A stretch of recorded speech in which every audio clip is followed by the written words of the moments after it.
By late afternoon on my birthday, my phone had already told me the truth. Not with a call, not with an apology, with red receipts. I had written one line in the family group chat. I miss you all today. Hope everyone's okay. Grant saw it first. Melissa saw it after lunch. Tyler saw it before dinner. One by one, their names appeared under my message.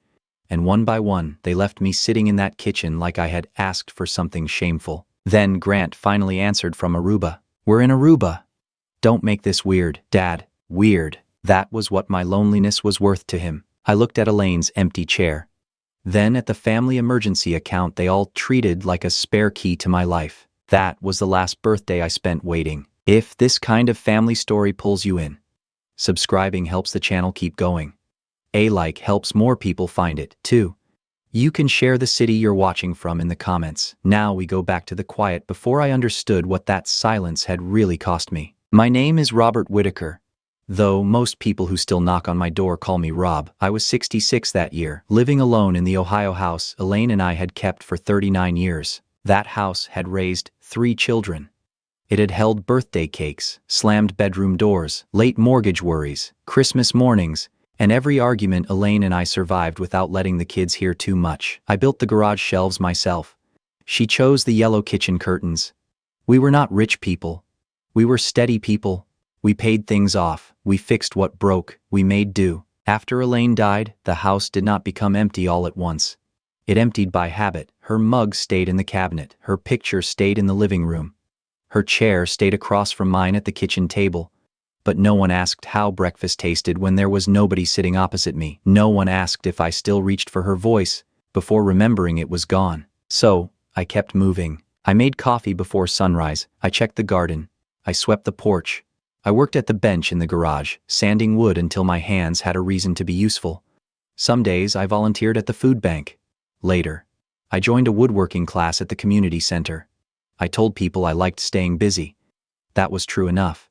It was not the whole truth. The whole truth was quieter. A man can be lonely and still answer the phone like nothing is wrong. He can bury his wife, make his own dinner, sit under the same roof he paid for, and still feel foolish admitting he wants his grown children to call for no reason. I did not say that to Grant, Melissa, or Kevin. I asked about work. I asked about the kids. I asked if everything was all right, most of the time. That was when the money came up. Grant had car trouble. Melissa was short on groceries, school costs, or medical bills. Kevin had a payment due, a bad month, a hole he needed covered before it got worse. I had the family emergency account, and for years I believed keeping it open was what a father did. A good man prepared. A father stepped in. A widower did not let the family fall apart just because the woman who held it together was gone. Elaine had warned me before she died. She would stand at the kitchen counter with a dish towel in her hands and say, "Rob, helping is one thing. Teaching them you'll always rescue them is another." I always had the same answer. There are kids. And she always looked at me like she loved me enough to tell the truth. That's why it matters. After she was gone, I stopped hearing the warning and started hearing only the phone. Every transfer made me feel necessary. Every withdrawal told me I still had a place. I thought I was holding my family together. What I was really holding was the handle of a door they no longer bothered to knock on. The first crack I should have respected came with Grant. It was a wet Thursday afternoon. The kind that made the driveway shine and the mailbox smell like rust. I was in the kitchen, eating toast over the sink because sitting at the table still felt like making room for someone who was not coming back. Grant called with that careful tone grown men use when they want help without sounding like they need it. "Dad." I hate to ask. I already knew what came after that. What happened? Car trouble. It's worse than I thought. I'm short. He did not ask how I was sleeping. He did not ask whether I had gotten through the week all right.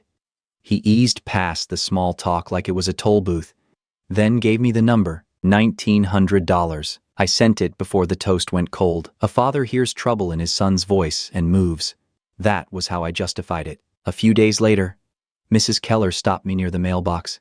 She had her phone in her hand and that pinched look people get when they are about to show you something they wish they had not seen. "Rob, did Grant enjoy his golf weekend?" There he was on her screen, standing on a clean green course, sunglasses on, drink in hand, smiling like a man whose car had never made a sound in its life. I told myself the picture might have been old. That lie bought me one more quiet evening. Melissa had a softer way of doing it.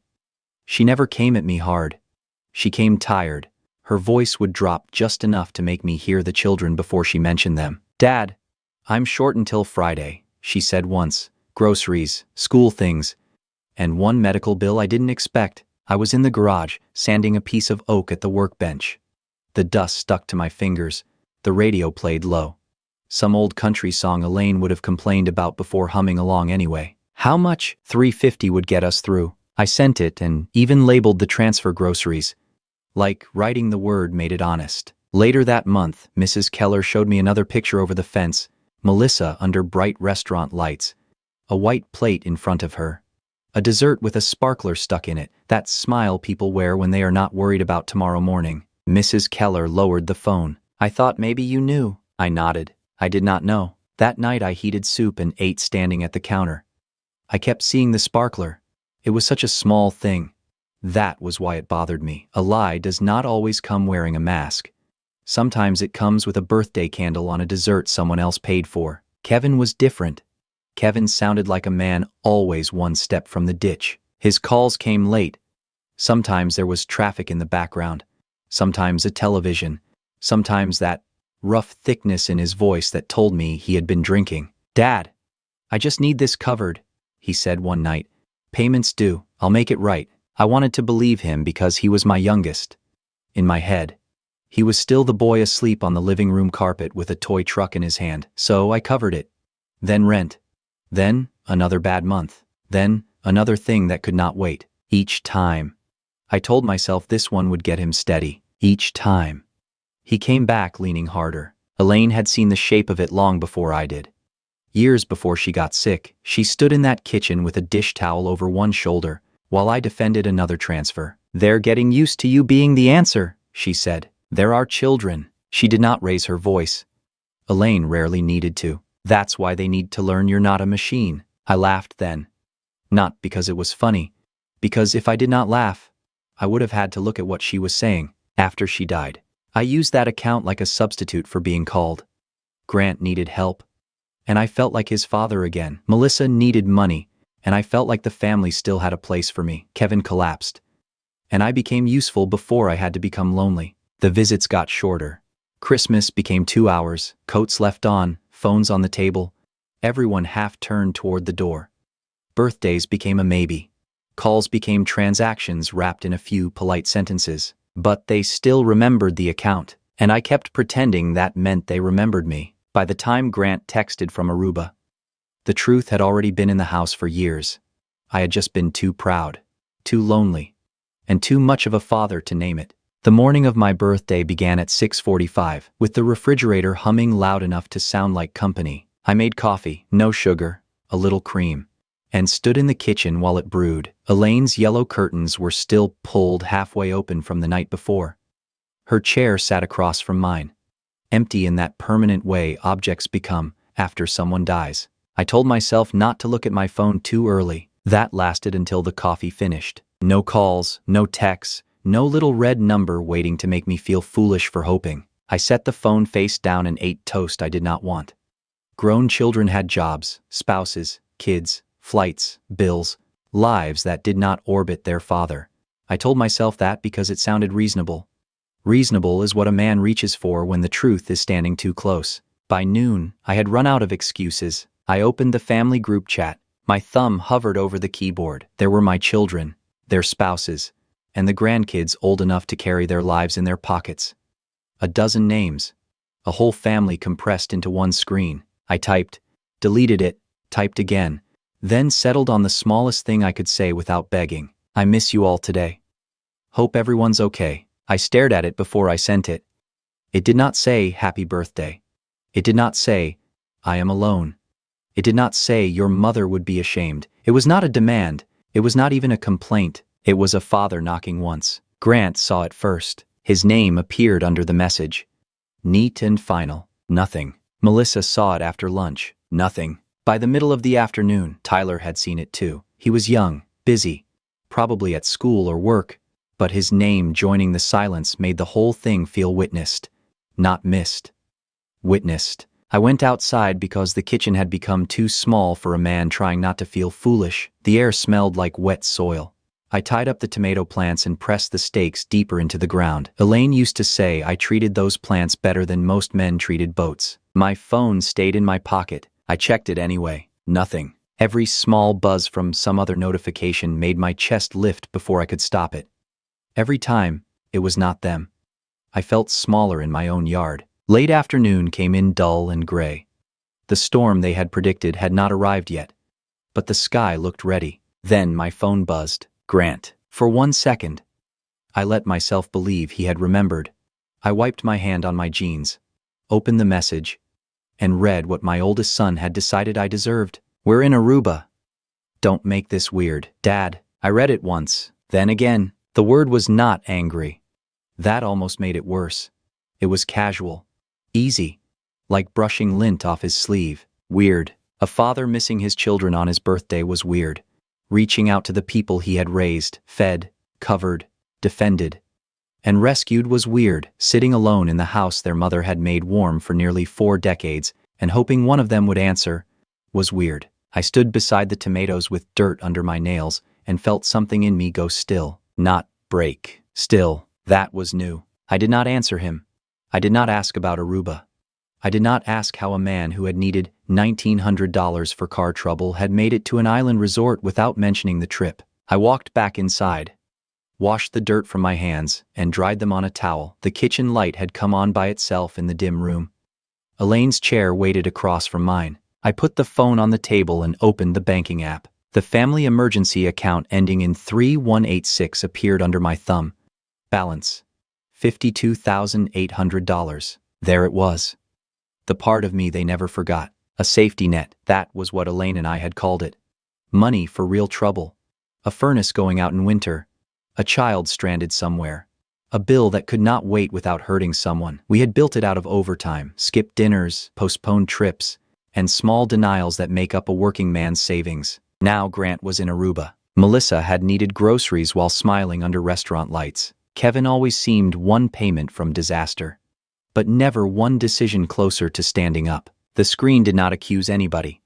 It just showed numbers, clean, polite, obedient numbers. That made it colder. I thought about writing back to the group, something sharp, but I knew the shape of that fight before it started. Grant would call me sensitive.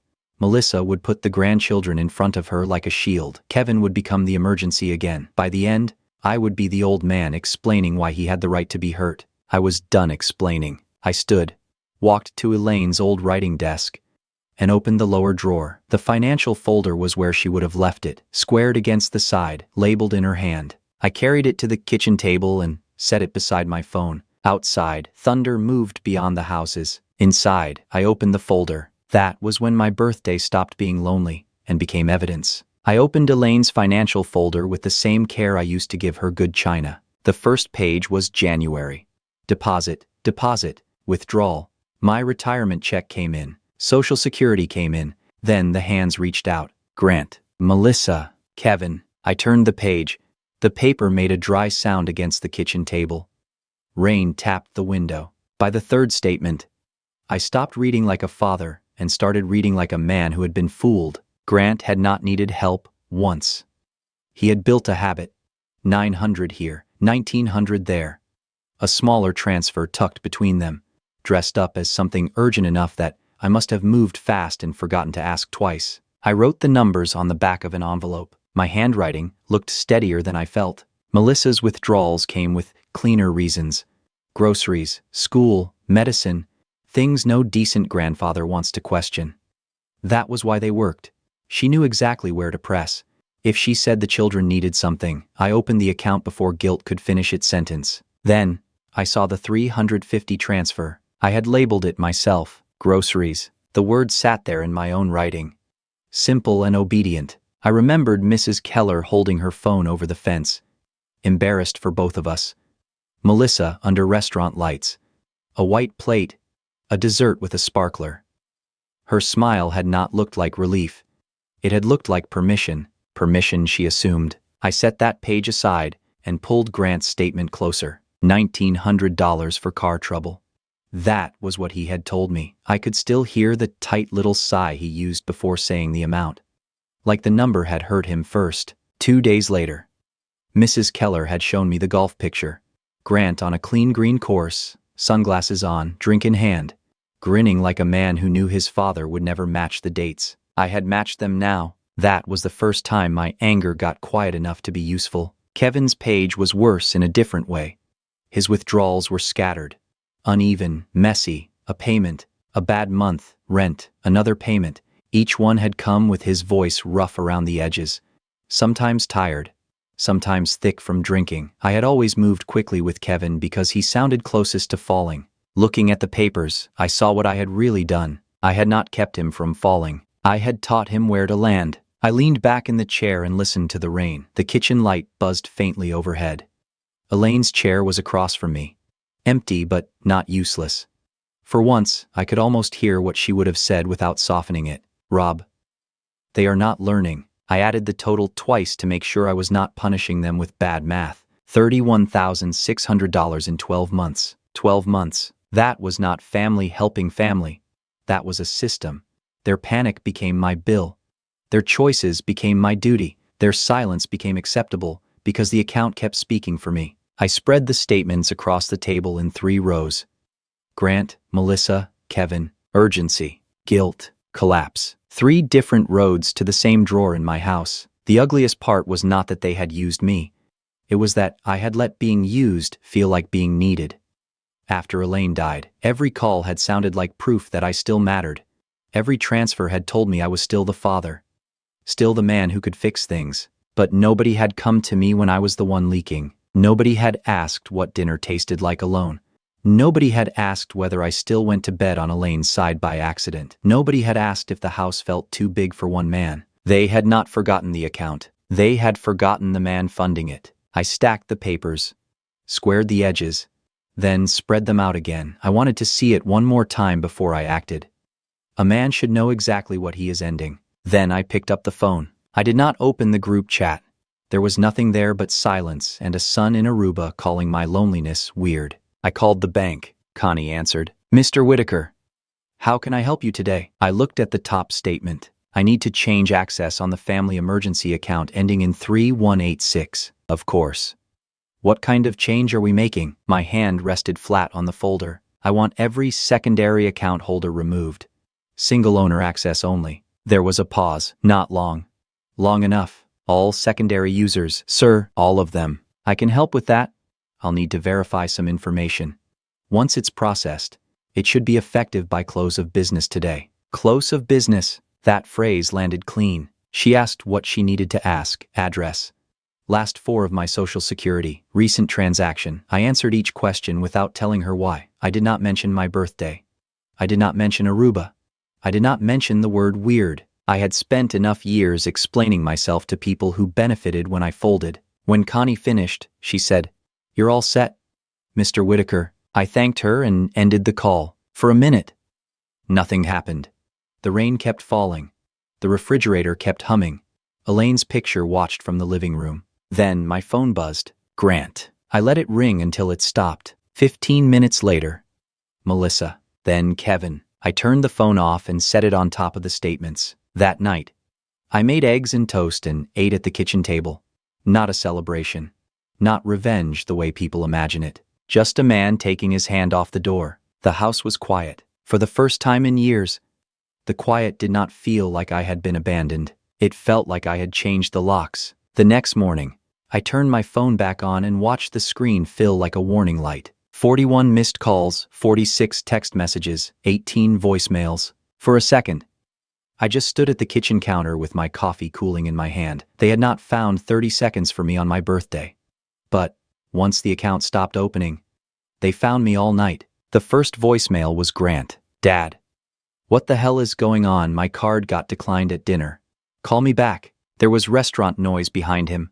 Glasses, low voices, the tight breath of a man trying not to sound humiliated while other people listened. Dana came next. Rob, whatever point you think you're making, you embarrassed Grant in front of his boss. Another man had to pay for our dinner. I replayed that one, not because it hurt more, because it explained more. Her concern was not that I had spent my birthday alone. Not that Grant had lied about car trouble and then flown to Aruba. Her concern was that my son had looked small in front of another man. Melissa's messages were faster.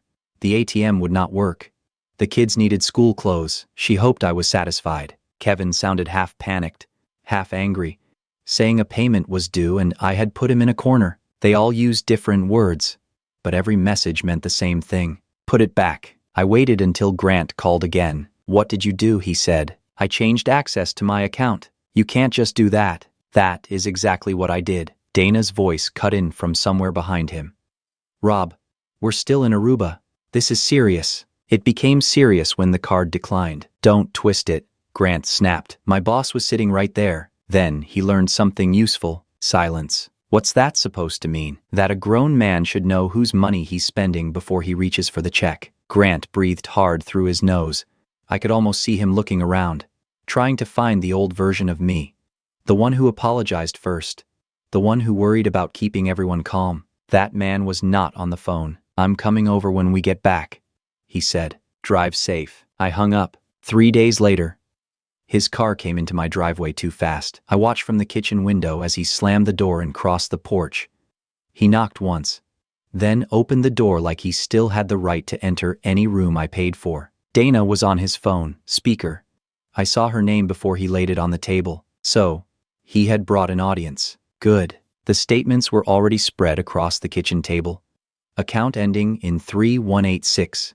Transfers, withdrawals, my total written on the back of an envelope. Grant looked at the papers and gave a short laugh. What is this? Dad, the part where I stopped guessing, Dana said. Rob, this is getting dramatic. I looked at the phone. No. Dramatic was calling a father weird for wanting a message on his birthday. This is accounting. Grant's face tightened. You cut us off without warning. I removed users from my account. Our family account. No. I tapped the top statement. My deposits, my retirement, your mother's savings. You had access. You did not have ownership. He stepped closer, trying to loom over the table. Family helps family. Then, help me remember something. He frowned. When was the last time you called me just to ask how I was doing? He opened his mouth. Nothing came out. The old wall clock ticked above the stove. Dana did not speak either. I slid one statement forward. 1900 for car trouble. 2 days later. Golf resort. His eyes moved to the paper. Then, away. I slid another. 350 from Melissa for groceries. Restaurant pictures the same week. That's Melissa, not me. You all used different stories for the same door. He looked toward Elaine's empty chair. Then back at me. Dad. I'm sorry about the birthday. We were traveling. I should have texted. You did text. He swallowed. That's not what I meant. I know exactly what you meant. His voice dropped. So, what do you want an apology? Fine. I'm sorry. Now fix the account. There it was. The whole thing. Stripped clean. I stood up slowly. Not to threaten him. Just to stop letting him look down at me in my own kitchen. If it was just money. Grant, you won't miss it. Dana made a small sound through the speaker. Grant stared at me. You're serious. The account is closed to you. Permanently. Same for Melissa, same for Kevin. If you want a father, come through that door without a handout. If you want a bank, find another one. He looked at the statements again. Then at the phone. Then at me. For the first time that morning, he had no angle. I picked up his phone, ended the call, and set it back on the table. Next time you come into my house, come as my son, not as a customer. Grant took the phone but did not answer. When he left, he closed the door softly. That was how I knew the lock had finally turned. The weeks after that did not become a clean ending. They became a test. Melissa called once. Her voice was flat and sharp. I hope you're proud of yourself, she said. The kids started school in last year's clothes because their grandfather needed to prove a point. I was standing at the sink with a coffee mug in my hand. Warm water ran over my fingers. A year earlier, that sentence would have opened the account before I finished breathing. This time, I turned the faucet off. How much did you spend at restaurants last month? Melissa, silence. Then the line went dead. Kevin came by one evening smelling like liquor, angry about his car, his rent, and the corner he said I had put him in. I did not let him pass the porch. You ruined me, he said. No. I told him. I stopped funding it. He cursed until he ran out of words. Then left. I watched his taillights disappear and did not chase them. Grant changed slower. At first, he called like a man touching a hot stove. Short calls, careful words, no requests. Then, one Saturday, he came by with Dana and Lily. They brought groceries they had paid for themselves, and we cooked in my kitchen. Lily asked about Elaine's pictures. I told her how her grandmother sang while she cooked, how she could make a room behave without raising her voice. Lily listened like the stories mattered. A week later, she handed me a painted frame. Inside was a drawing of me in the garden with her, Grant, Dana, and Tyler around me. Across the top, in careful letters, she had written, "My grandpa's family." I looked at who was there. I also looked at who was not. Tyler started coming most Sundays.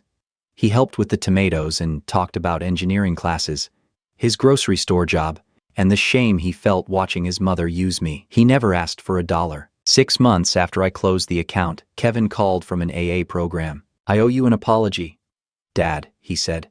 "Not because I want anything, because I was wrong." He told me he was 4 months sober. He said losing the money had forced him to face what he had been hiding from. He was not ready to visit yet, but when he came, he wanted to come as my son, not as a man needing rescue. "I'll be here," I said. And I meant it. The money stayed mine. I fixed the house. I bought the car I had postponed for years. I took the Scotland trip Elaine and I had put off every time another emergency came calling. I kept going to the food bank, the book club, piano lessons, and woodworking. On my next birthday, my phone showed messages that did not ask for anything.